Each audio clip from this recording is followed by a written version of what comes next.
Assalamualaikum warahmatullahi wabarakatuh. Perkenalkan, nama saya Endang Sukmawati SPD.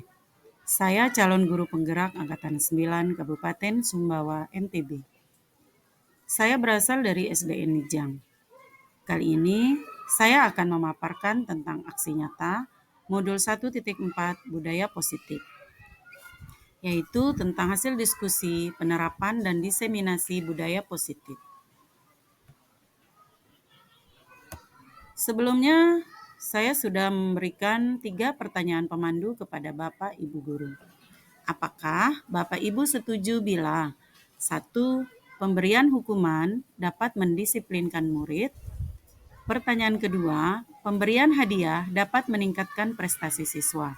Pertanyaan ketiga, apakah sebagai guru kita harus bisa selalu memberikan solusi untuk setiap permasalahan atau kesalahan yang siswa kita lakukan?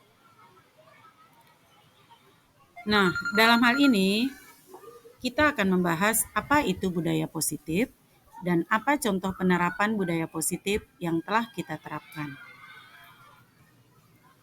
Budaya positif adalah nilai-nilai dan kebiasaan-kebiasaan di sekolah yang berpihak pada peserta didik agar mereka dapat berkembang menjadi pribadi yang kritis, penuh hormat, dan bertanggung jawab. Di dalam budaya positif, ada konsep-konsep kunci yang harus kita perhatikan, yaitu yang pertama, ada perubahan paradigma belajar. Kemudian yang kedua adalah disiplin positif. Yang ketiga adalah motivasi perilaku manusia. Kemudian yang keempat adalah tentang kebutuhan dasar. Yang kelima adalah posisi kontrol restitusi. Kemudian yang keenam adalah tentang keyakinan kelas. Dan yang ketujuh adalah tentang segitiga restitusi yang kita laksanakan. Perubahan paradigma belajar. Di dalam perubahan paradigma belajar, pembelajaran tersebut dirancang berdasarkan prinsip pembelajaran yang berdiferensiasi, sehingga masing-masing siswa dapat belajar sesuai dengan tahap perkembangannya dalam mewujudkan profil pelajar Pancasila. Kemudian konsep yang kedua adalah disiplin positif, di mana disiplin positif merupakan salah satu cara penerapan disiplin yang bertujuan untuk menumbuhkan kesadaran serta memberdayakan anak untuk melakukan sesuatu tanpa adanya sogokan ataupun ancaman. Nah, di sini kita sebagai pendidik tentu memiliki tujuan untuk menciptakan anak-anak yang memiliki disiplin diri, sehingga mereka bisa berperilaku dengan mengacu pada nilai-nilai kebajikan universal dan memiliki motivasi intrinsik, bukan ekstrinsik. Kemudian yang ketiga adalah motivasi perilaku manusia, di mana motivasi itu merupakan dorongan yang timbul pada diri seseorang, baik itu secara sadar ataupun tidak sadar, untuk melakukan suatu tindakan dengan tujuan tertentu. Ada 3 contoh motivasi perilaku manusia yang saya terapkan di sini, yaitu yang pertama, menghindari ketidaknyamanan dan hukuman. Di sini murid menjalankan disiplin diri karena takut dihukum. Hal tersebut merupakan motivasi ekstrinsik.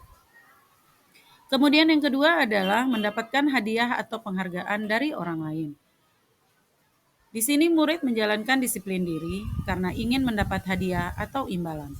Hal tersebut merupakan motivasi ekstrinsik.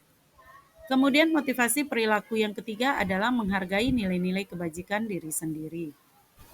Di sini, murid menjalankan disiplin diri karena adanya kesadaran akan nilai-nilai kebajikan. Hal tersebut merupakan motivasi intrinsik. Kemudian konsep kunci yang berikutnya adalah tentang kebutuhan dasar manusia. Ada 5 kebutuhan dasar manusia, yaitu yang pertama kebutuhan akan bertahan hidup, kebutuhan akan rasa kasih sayang dan rasa diterima, kebutuhan akan penguasaan, kebutuhan akan kebebasan, dan kebutuhan akan kesenangan.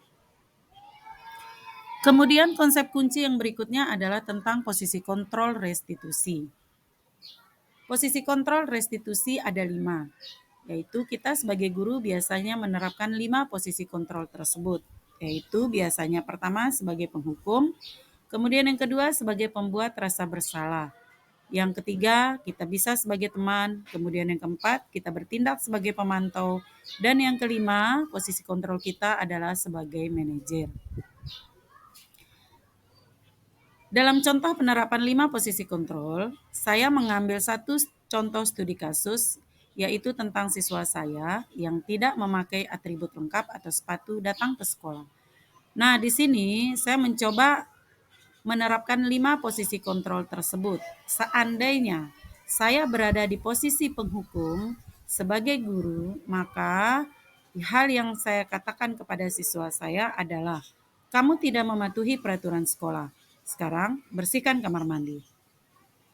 Kemudian apabila saya menjadi sebagai pembuat rasa bersalah, maka saya akan mengatakan, sudah berapa kali ibu memberitahu kamu, ibu kecewa sama kamu. Kemudian apabila saya menjadi teman di dalam penerapan posisi kontrol, maka akan saya katakan, jadilah anak yang disiplin, buatlah ibu bangga. Besok jangan diulangi lagi.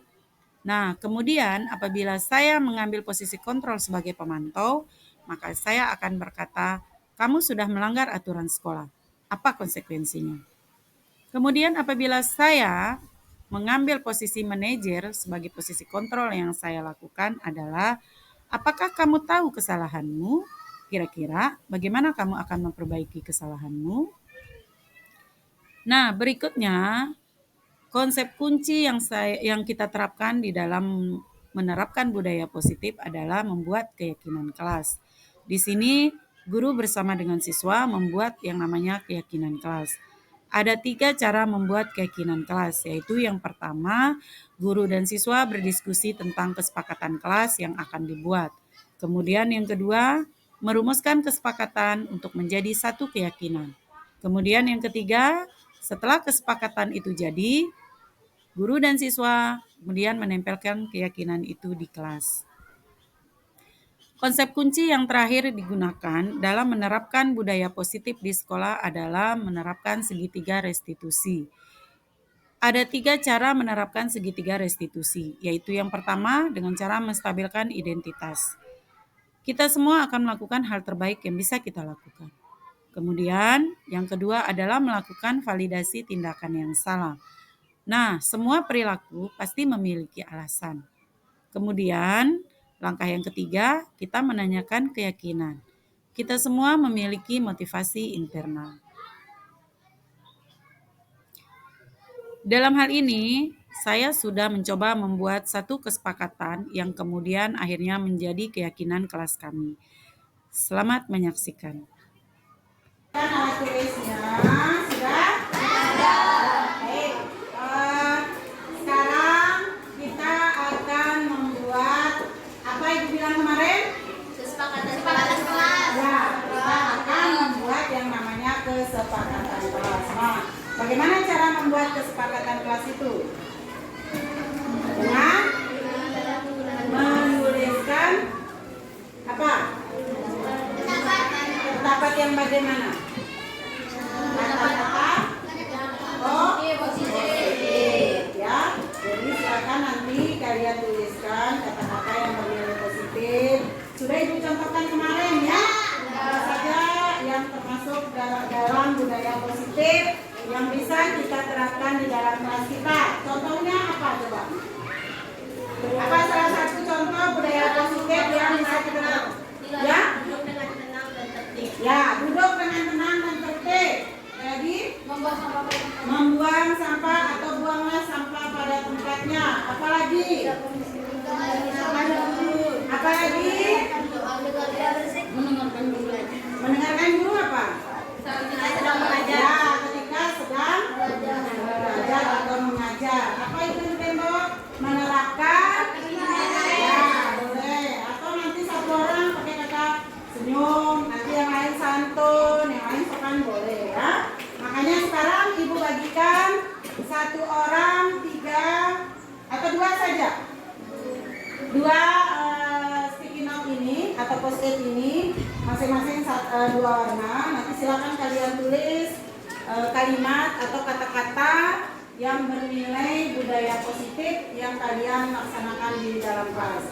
Nah, itu nanti menjadi yang namanya kesepakatan kelas. Dari kesepakatan kelas itulah kayak menjadi yang namanya keyakinan ke kelas. Baik, Ibu bagikan, silakan kalian di sini lah.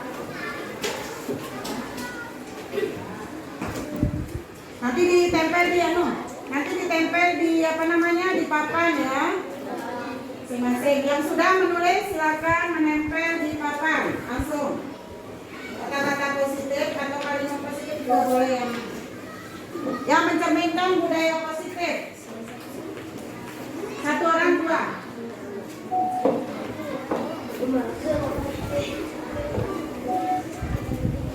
Yang kalian inginkan supaya itu kan alat tulisnya sudah ada. Baik, sekarang kita akan terserah silakan. Bisa harus pada sekolah itu pokoknya kalimat-kalimat positif ya. Ya silakan. Pokoknya kalimat-kalimat positif yang kalian inginkan untuk menjadi satu kesepakatan kelas. Sehingga kesepakatan itu betul-betul nanti kalian terapkan di dalam kelas ya.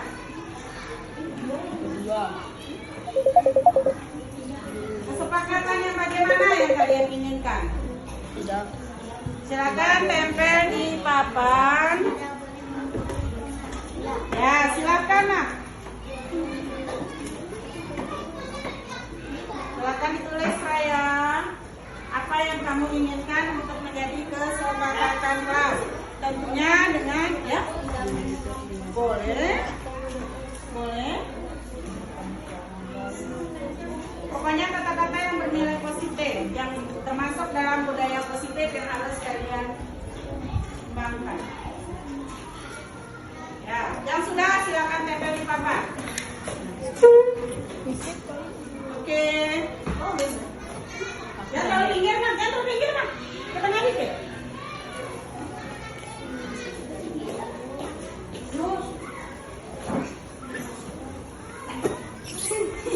Sorry Ibu. Mana lagi satu? Belum. Ije? Kamu ini belum, Cek? Oke, kan baru dekat. Tidak boleh enggak, kepala cuma kita yang mata. Ya. Kalian sendiri yang membuat kesepakatan itu. Tentunya kalian sendiri yang harus mematuhinya. Ya, Ibu harap peraturan ini kesepakatan ini betul-betul menjadi peraturan yang kalian buat dan kalian inginkan sendiri. Sudah, yang sudah silakan tempel ke depan. Yang sudah silakan tempelkan ke depan.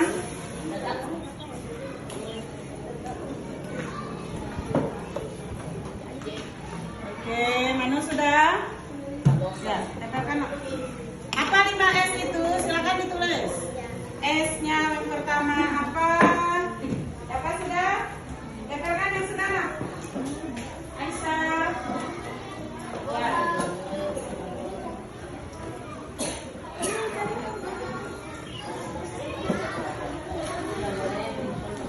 Tentunya harus betul-betul menjadi kesepakatan kelas yang nantinya akan menjadi yang namanya keyakinan.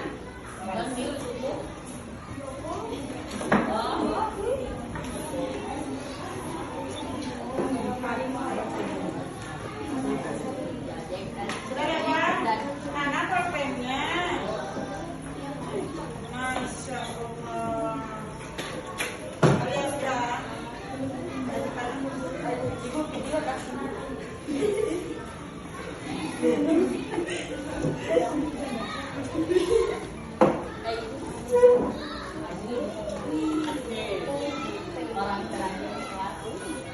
Siapa? Buang sampah pada tempatnya. Jadi tidak ingin memberi pendapat, dilarang memberi teman. Dilarang memberi teman. Nggak ada yang membuat kesepakatan misalnya ke belakang? Ya, oke. Sudah gila? Sudah ditempel. Ayo. Itu paling sering juga kalian lakukan.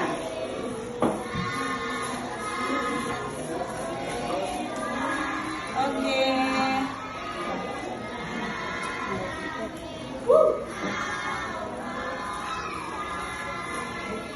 Cek nak ini lah. Belum dapat ya. Oh, tidak boleh berhenti. Terserah silakan.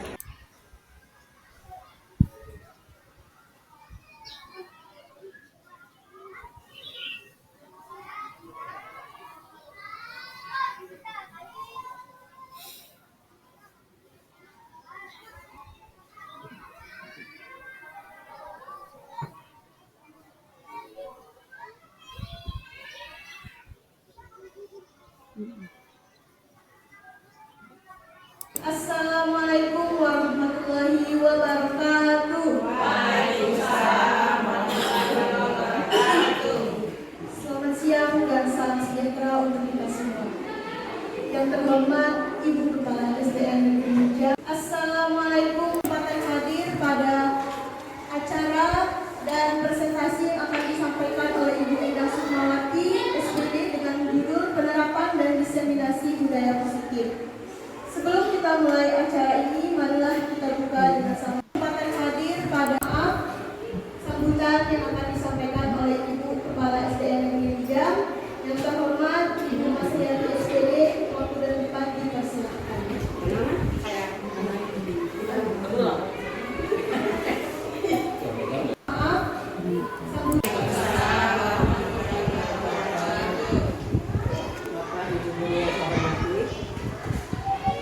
Kita panjatkan kepada Allah Subhanahu wa Ta'ala, karena atas rahmat dan karunia-Nya kita bisa yang begitu penuh.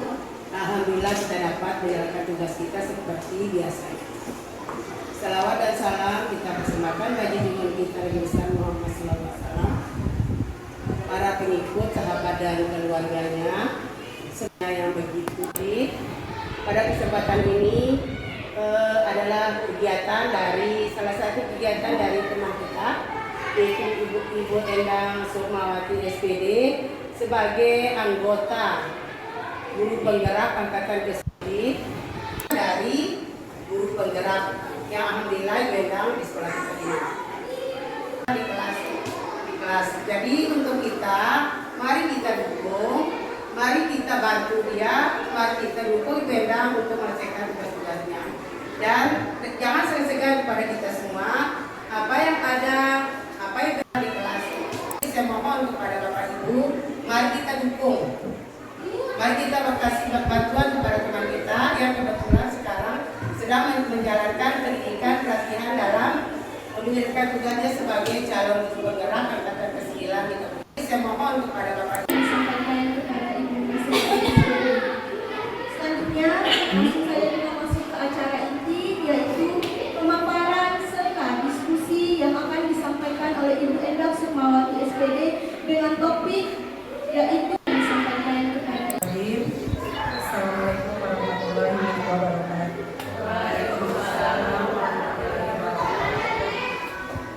Yang terhormat Ibu Kepala Sekolah, Ibu Masriati SPD. Yang saya hormati Bapak Ibrahim. Assalamualaikum warahmatullahi wabarakatuh. Baik.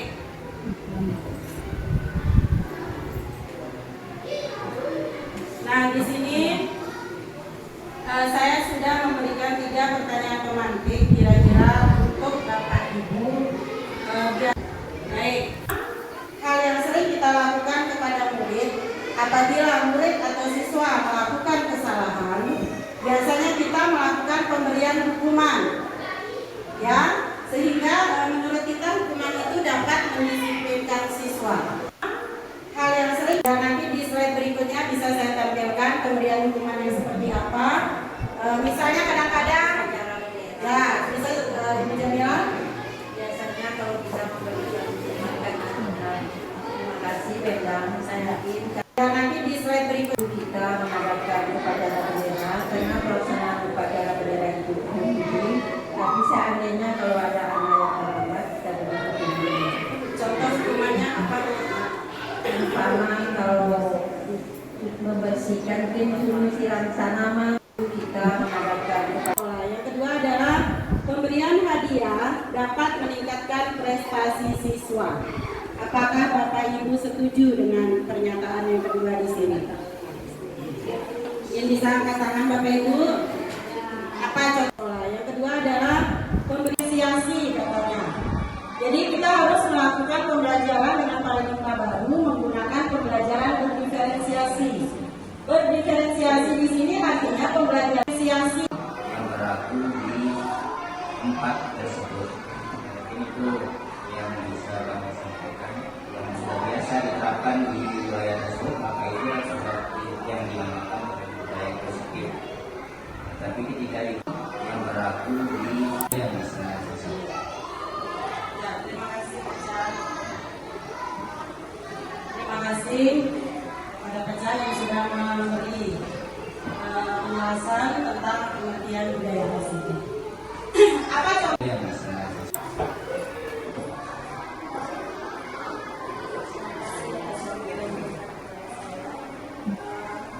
Apa contoh penerapan budaya positif yang dapat dilaksanakan dan dilaksanakan ya?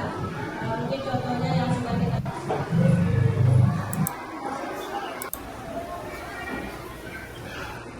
Ya, terima kasih buat Ibu Ida yang sudah memberikan satu contoh tentang budaya positif yang diterapkan di. Ya, terima kasih kepada siswa. Disiplin positif itu merupakan salah satu cara penerapan disiplin yang bertujuan untuk menumbuhkan kesadaran serta memberdayakan anak untuk melakukan sesuatu tanpa sokongan dan ancaman. Kemudian kita sebagai pendidik mempunyai tujuan yaitu menciptakan anak-anak yang memiliki disiplin diri sehingga mereka bisa berperilaku dengan mengacu pada nilai-nilai kebajikan universal dan memiliki motivasi intrinsik. Kemudian disiplin diri karena ingin mendapat hadiah atau imbalan. Hal tersebut juga merupakan motivasi ekstrinsik, artinya motivasi dari luar. Kemudian yang ketiga, kita harus menghargai nilai-nilai kebajikan dari diri sendiri siswa. Disiplin diri karena yang dan rasa diterima, kemudian penguasaan, kebebasan, dan kesenangan. Jadi kelima kebutuhan ini ada di anak-anak kita Bapak Ibu. Kalau kita mau betul-betul memperhatikan bisa kita lakukan. Kita berbicara dari hati ke hati kepada siswa kita, Bapak Ibu ya, bahwa kita memberitahu kepada mereka bahwa ibu juga pernah melakukan hal yang sama seperti kamu. Waktu ibu SD mungkin seperti itu. Jadi bisa kita lakukan. Kita menanyakan keyakinan kelas yang sudah kita buat bersama. Kita ingatkan kembali dia. Apa kesepakatan dan keyakinan kelas yang sudah kita buat? Nah, kita semua memiliki motivasi internal di situ. Kita menanyakan, alhamdulillah saya sudah mencoba melakukannya kemarin, menggunakan yang namanya segitiga restitusi dalam menghadapi atau kesalahan-kesalahan yang alhamdulillah saya sudah kita buat untuk mewujudkan sekolah impian yang benar-benar kita inginkan. Apalagi dengan situasi sekolah kita nanti yang baru, kita jelas menginginkan pembelajaran yang sudah kita buat dan lewat grup WA, tidak apa-apa. Kita berbagi di situ Bapak Ibu. Mungkin cukup sekian dari saya. Wabillahi taufiq wal hidayah. Wassalamualaikum warahmatullahi wabarakatuh.